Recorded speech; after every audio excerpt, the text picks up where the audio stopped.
क्या कुछ कहेंगे आज जो आपकी मांगों को लेकर आप इकट्ठा हुए हैं, क्या सरकार से क्या कुछ कहेंगे? मैं जैसे आज हम लोग जितना भी आप देख रहे हैं, युवा मुसल भूया संघ, ये सभी हमारे सक्रिय जुझारू और संघर्षशील साथी लोग इकट्ठा हुए हैं। खासकर सब लोग अभी पटना जिला से ही हैं।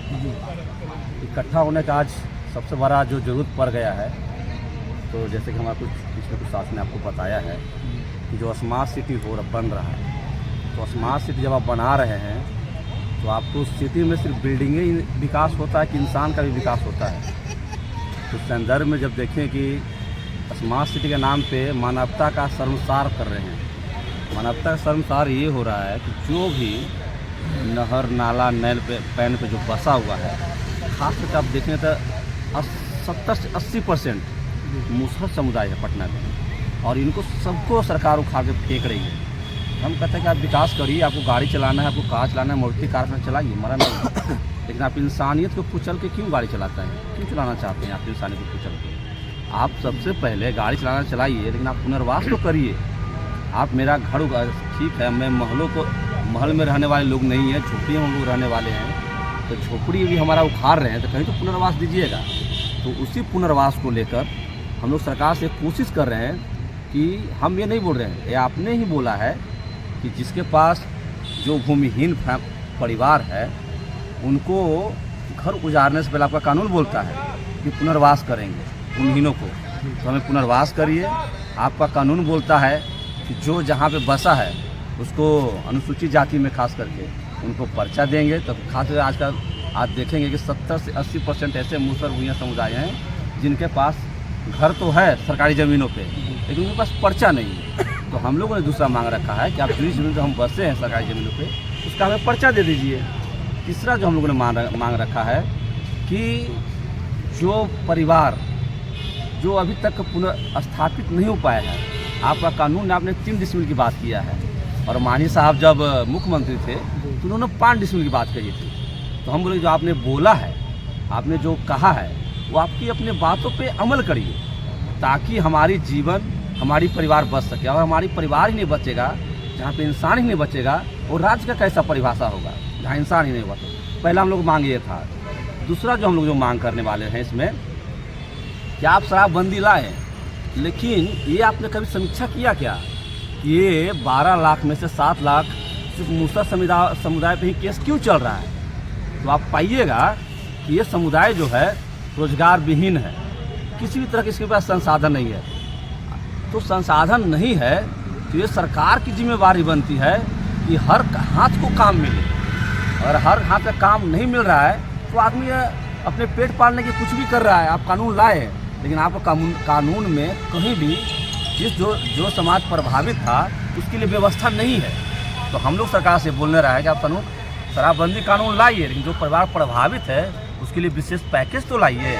तो हम लोग दूसरा मांग ये रखे हैं। तीसरा मांग हम लोग जो रखा है कि आप जैसे देखेंगे कि जितने भी बिहार में गांव में बसने वाले मुसहर समुदाय हैं, 80 से 90% भूमिहीन हैं, दूसरे खेतों में मजदूरी करते हैं। तो भाई ये बताइए कि हम लोग पैदा लिए हैं मजदूर, तो ये धरती किसी का कागज़ पे लिखना प्रॉपर्टी किसी का बाप का थोड़ी ना है, ये धरती सबके पेट पोषने के लिए है।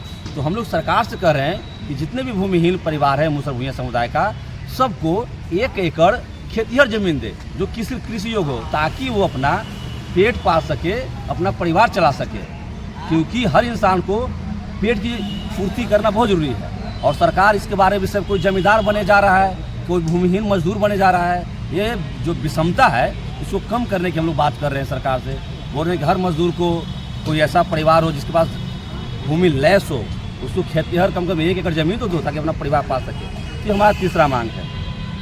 चौथा मांग हम लोग जो मांगा है कि आप जैसे देखेंगे शिक्षा दर देखेंगे तो मुसहर भूया समुदाय है शिक्षा दर में हाशिए पे है। खास करके उच्च शिक्षा में देखिएगा तो आज बिहार में आप टटोल लीजिए, एक भी आपको IAS नहीं मिलेंगे, एक भी आपको BPSC नहीं मिलेंगे, बहुत कम मिलते हैं। आपको डॉक्टर नहीं मिलेंगे, आपको इंजीनियर नहीं मिलेंगे। तो हम लोग जो बोल रहे हैं सरकार को कि हमारा जो चौथा मांग है कि जितने भी, चाहे वो निजी संस्थान हो, चाहे वो सरकारी संस्थान हो, चाहे वो तकनीकी का संस्थान हो, चाहे तो वो किसी और तरह का स्किल का संस्थान हो, सभी संस्थानों ने मुसहर भूइयाँ समुदाय के लिए सीट को रिजर्व रखा जाए और निःशुल्क रखा जाए। उसको किसी भी प्रकार से एडमिशन के लिए ना कोई शुल्क देना पड़े और ना उसको पढ़ने के लिए किसी तरह के कोई सुविधा से वंचित किया जाए। ये हमारी चौथी मांग है। पाँचवीं मांग हम लोग जो मांग रहे हैं कि आज देखा जाए तो दशरथ मांझी जो त्याग का प्रतीक है बिहार के संदर्भ में, बहुत बड़ा त्याग का प्रतीक है, जो 22 साल अपने पूरे जीवन को एक समाज को दे दिए ताकि उस पर लोगों की सुविधा मुहैया हो सके, दूरी और समस्याओं का सामना न करना पड़े, इसलिए उन्होंने पूरे रास्ता बनाया। तो इस बलिदान को देखते हुए हम लोग कोशिश करते हैं कि नीतीश कुमार अपने तरफ से दशरथ मांझी के लिए भारत रत्न के लिए नाम को आगे बढ़ाए। तो हम लोग ये चाहते हैं। और इसके बाद और कुछ मांगे हैं, जैसे कि आप देखेंगे उद्यमी योजना जो बना है, आज तक मुसहर समुदाय का आज तक नहीं मिला है, क्योंकि सरकार ऐसा कानून लगा देती है कि इसके तक योजना पहुंचता नहीं है। आज भी हम लोग रोजगार से विहीन हैं। तो इसके संदर्भ में हम लोगों ने बोला है कि इस योजना ने 50% मुसहर समुदाय के लिए आरक्षित हो। फिर हम लोगों ने अगला मांग रखा है कि जब जीतन मांझी जी मुख्यमंत्री थे, उन्होंने बोला था कि ठेकेदारी में अनुसूचित जाति को आरक्षण दिया जाएगा, लेकिन आज तक अब बिहार में सर्वे करेंगे तो मुसहर समुदाय का बाई चांस है जो ठेकेदारी के क्षेत्र में है। तो हम लोग बोलते हैं कि इस समुदाय के लिए 10% ठेकेदारी में आरक्षण लागू हो।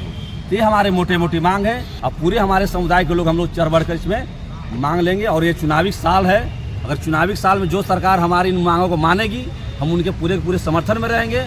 जो सरकार हमारे खिलाफ जाएगी उनको हम पूरे तरीके से विरोध करेंगे। ये हमारी अपना परिचय दीजिए। मेरा नाम सौरभ कुमार मांझी हुआ, युवा मुसहर संघ अध्यक्ष।